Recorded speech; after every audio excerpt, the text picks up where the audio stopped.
Welcome. I am Dr. Jane Peterson of the Human Systems Institute here in the United States, and this is a short series of videos exploring organizational behavior and ways that organizational constellation work can be helpful and useful. So today's topic is unintended consequences. So if you are a consultant or a coach or a business owner or an executive, I'm sure you've attempted to make changes in organizations only to find out how resistant they can be to change, and sometimes how you get different results than you were expecting from the initiative that you started. So we're going to look at some of the different kinds of unintended consequences that can arise, and then briefly look at a little case about how organizational constellation work can be useful. So I'm going to switch to my PowerPoint here so that you can have a chance to visualize this with me.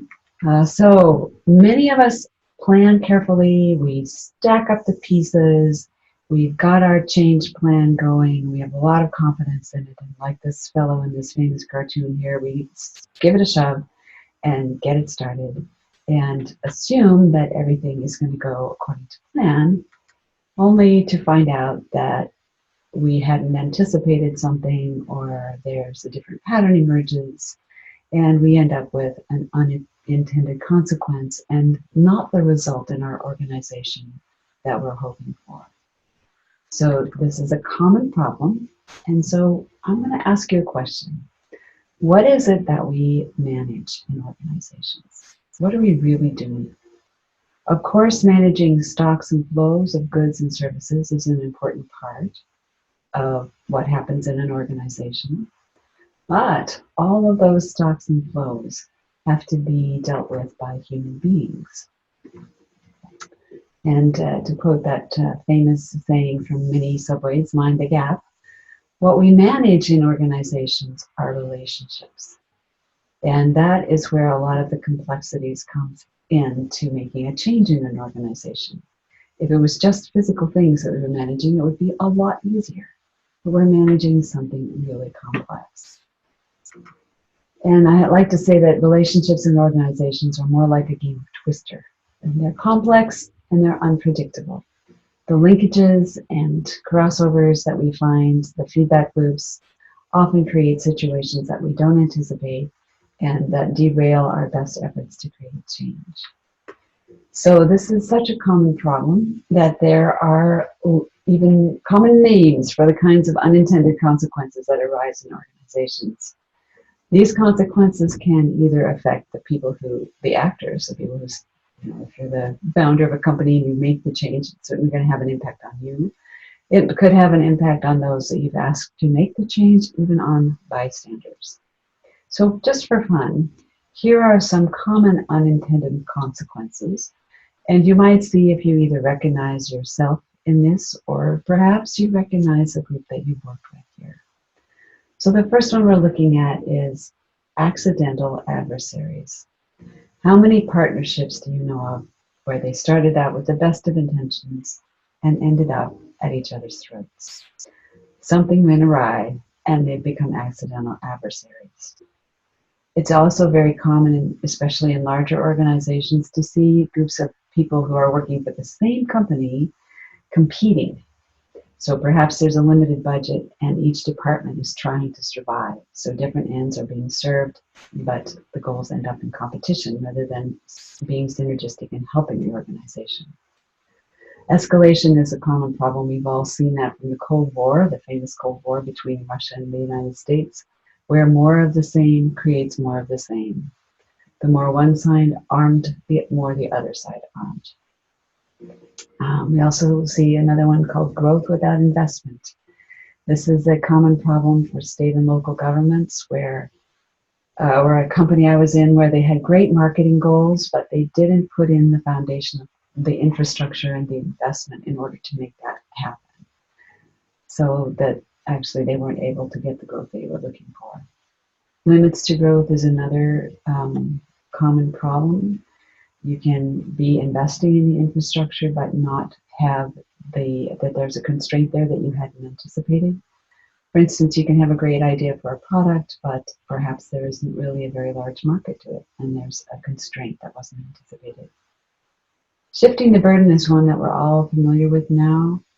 The apparent benefits of shipping a lot of our ecological costs to third world countries or to overseas have now become clear to us in terms of the destructive costs being affecting all of us now. So shifting the burden is a common pattern.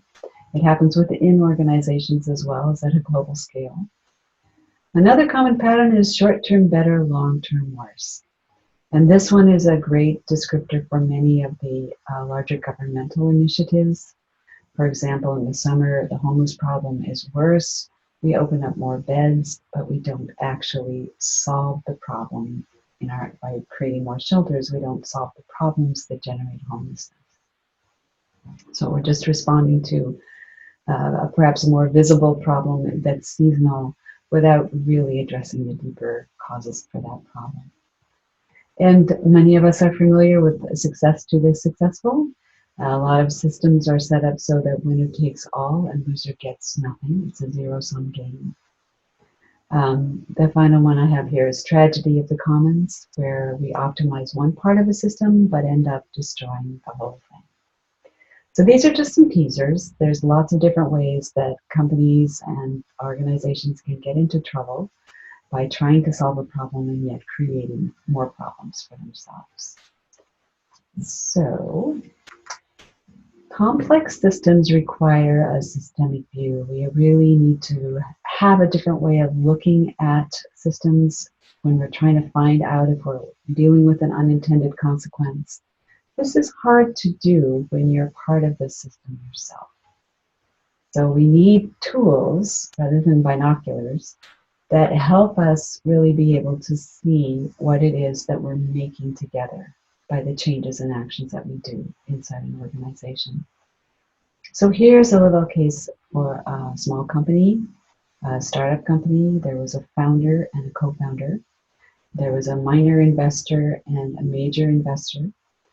They had assembled a software team and had been getting sort of disinterested responses from their focus groups. They felt very strongly that something was wrong, and the co-founders were actually blaming each other.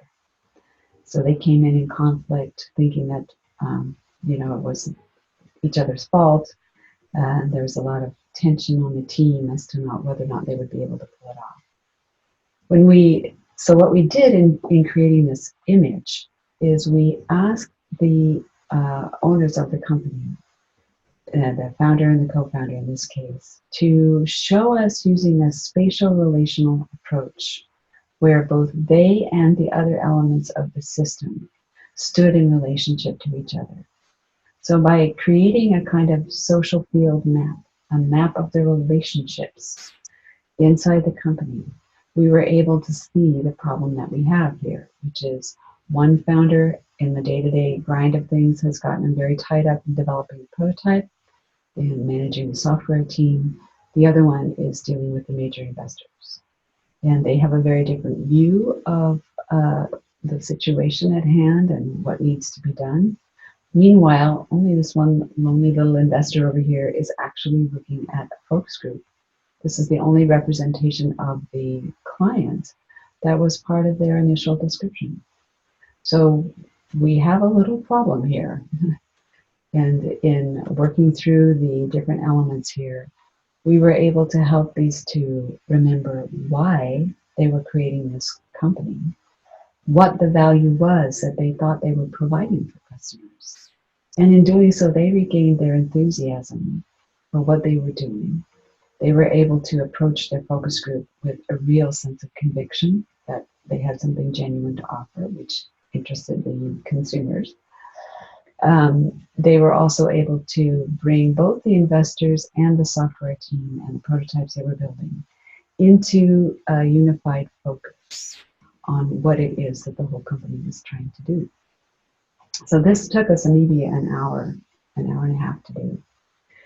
Constellation work, because it does allow us to spatially map the situation, to basically look at the whole system and all of the interactions on the floor. It allows us a very quick and powerful systemic tool for getting a view of what's going on.